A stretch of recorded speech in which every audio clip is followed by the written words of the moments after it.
Hey guys, Paul here. Whether you're a young professional moving into your first apartment or a retiree moving into a condo, whether you're single or have a partner, you're going to need a set of tools. And I'm going over the 5 types of tools you absolutely need. First, pick yourself up a 16-ounce hammer. You're going to need a variety of screwdrivers, including a decent quality Phillips head and a flathead screwdriver as well. Now this one is oversized, and I use this more as a pry bar than anything. However, you can get these 4-in-1 screwdrivers, your local hardware store, made of hardened metal, good quality. You don't want to skimp and go with a dollar store screwdriver for your good screwdrivers. You want to invest in hardened steel. 4-in-1 screwdriver, you've got flathead and Phillips. And then the smaller set on the other side, you want to make sure that's seated down in there. Phillips and flathead. Now for most homeowner needs, this is perfectly sufficient. You also want smaller set of Phillips and flathead. This is a high quality German Wiha brand. Magnetic heads, very high quality, very, very hard steel. So I use these all the time. Now, because I'm a budget shopper, I do have a dollar store set of smaller screwdrivers here that actually work pretty well for smaller devices, like opening up the case to a calculator to change a battery. However, the metal on these is really cheap, and these heads do strip out before a tight screw will. So keep that in mind, that you get what you pay for with tools. However, most of the time, removing cases and stuff off electronic devices, the screws aren't in there really tight, and I actually use these quite a bit. Along the same lines, you can pick up these screwdriver pens with a convenient pocket clip. But I don't know if you can see there, but I've already worn away that flathead. They're just not, the metal is very cheap, exactly like the dollar store stuff. However, I do reach for this quite often for the small little screws, and it's really, really convenient in this handy pen size. Now you're going to need a wrench solution, and rather going with something like this, which is fine if you're in a garage or working as a mechanic or something like that, what I recommend is that you go with an adjustable wrench like this. Malloy, this is an American company, Diamond Tool, Duluth, Minnesota. Actually, this wrench dates from the 1950s. I picked it up at a yard sale for $1. Took it home, oiled up that gear. Look how nicely that moves. American made.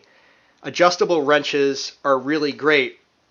However, what's even a better solution is to pick yourself up a ratchet and socket set, an 8-piece set right here. All this does is secures in like there, and you've got 2 directions for tightening and loosening.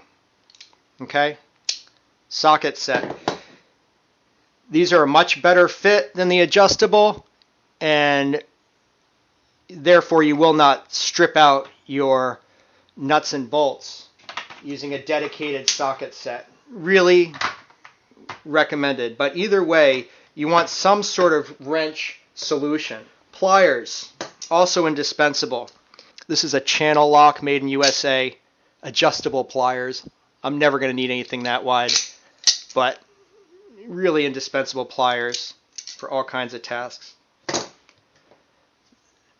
I probably pick up this tool more than just about anything else lately. Needle nose pliers. Get yourself a pair for holding stuff up close, very fine stuff, especially if you're working with electronics. Pick these up. You're also going to need some way to cut wire.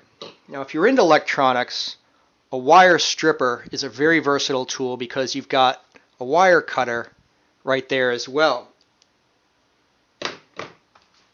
For larger metal cutting, though, go with a pair of tin snips. You want to be really careful with these. You do not want to get your finger in there. But these things will go through sheet metal. And a good household pair of shears is also indispensable. You know, not a cheapo pair of scissors, but a nice nickel-plated, rugged pair of shears. These are actually a Sears brand made in Italy. These date from a few years back. This is not an expensive multi-tool. If you're going to get into something like this, get a larger Leatherman multi-tool. They come in different sizes. Get a large Leatherman. The only thing is they're costly. And getting into a large Leatherman is probably going to be more expensive than all the tools you see here, many of which I've picked up used at yard sales or friends who are moving and getting rid of stuff. If you're in a house, condo, apartment, it's best to get yourself a nice toolbox like these kind of guys and have a good set of simple, dedicated tools. I've just gone right through here. So again, to recap, get yourself a hammer. Get some quality Phillips and flathead screwdrivers, including small screwdriver solution or a small kit or this pen type. Pick up an adjustable wrench, or better yet, a ratchet socket set. Get yourself a pair of adjustable pliers, or even just a pair of pliers. They don't have to be adjustable. And definitely pick up a needle nose pliers. And have some sort of wire cutting solution, whether a wire stripper or tin snips. Look forward to reading your comments below as well. If you've used these tools, how they've helped you, or even some other suggestions that you've got about a hand tool that is indispensable to you. Check it out. Something I've been noticing lately are these drainage extenders, these plastic drain extenders that can be used to water your garden or direct the water out into the street if you get an area that's saturated by the corner of your building. Very easy, affordable, do-it-yourself solution. Hey guys, masonry tile is becoming really popular lately for residential and commercial projects like this condo with commercial offices on the ground floor. And you see here we've got a textured masonry tile here and a flat finish here. This stuff has pretty good thermal properties, very easy to apply. So you've got your grout there in between the tiles. And with the textured and the flat finish, you get a real nice variety for your building project. You can use this in a home application again, or commercial. If you're designing a home project or perhaps upgrading your commercial facility, you may want to check out some of these modern masonry tiles with good thermal qualities, cut down on your electric and heating costs.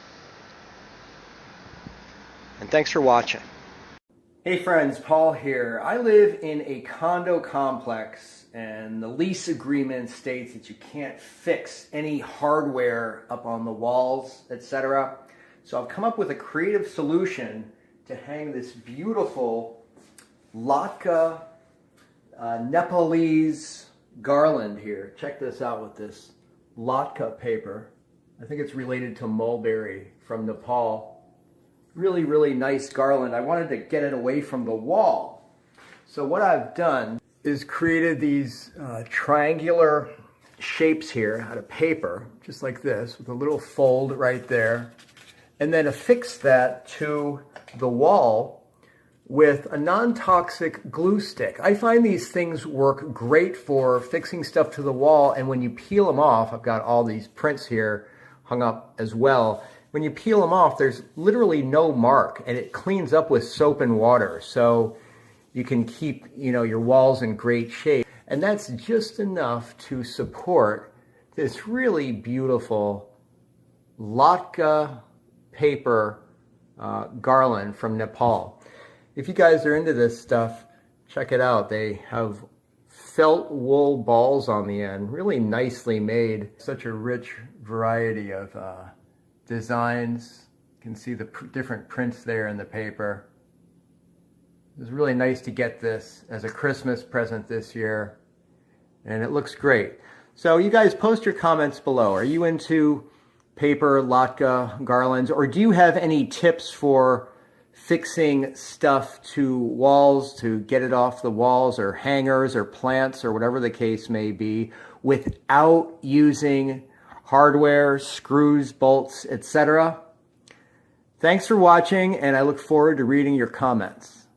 Hey guys, if you want to put up a simple retaining wall for the lowest cost, and you don't have to be skilled to do this, just get yourself some of these concrete colored retaining wall blocks. They come in squares, and also they're contoured so you can fit them together in a curve if need be. And when you set these up, it's very easy. Just make sure it's level, well-drained ground, like put down a layer of sand or crushed gravel. And then notice that you want to recess each layer slightly back. Okay, that's going to give the wall more reinforcement. These things will last for years. It's not a really rugged solution, like, you know, I got about 3 feet of dirt banked up against this, but it's good for this application. Fencing around a yard creates privacy, security, and can keep out harmful animals. This is cyclone fencing. It's used a lot in construction sites. It's not the most aesthetic option, but it serves the purpose, does the job. This is decorative wooden fencing that blends in with the color scheme of the home. Much more aesthetic option. Keeps neighbors' animals out of the yard, protects the grass. Doesn't really do much in the way of privacy, but it looks awfully nice, especially with a decorative motif. Go with this stockade style fencing, which is really good if you want to block all light entering your yard and don't have a view. It's made out of wood. It's reminiscent of the stockades or forts. Generally, this stuff can go 6 to 8 feet high. It was about classic white picket fence. Find these in a lot of suburbs. Very simple design, very aesthetic, not much in the way of privacy, but it does afford some privacy and helps corral the plants to keep them within a contained space. And here we see a stockade style fence adjacent to a white picket design with closer slats for a little bit more privacy. If you want to be the regal beagle in your neighborhood, check out wrought iron fence. Very, very rugged. This stuff will last decades.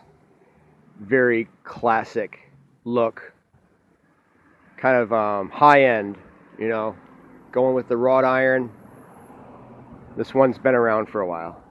A more affordable, cheaper option than wrought iron with the same kind of look is this metal fencing. And it's just kind of metal tubing, but painted black. It looks slightly reminiscent of wrought iron, but on closer inspection, you know, it just doesn't have the same aesthetic charm. So what's your preferred fencing for your yard? Post your comments below, and thanks for watching.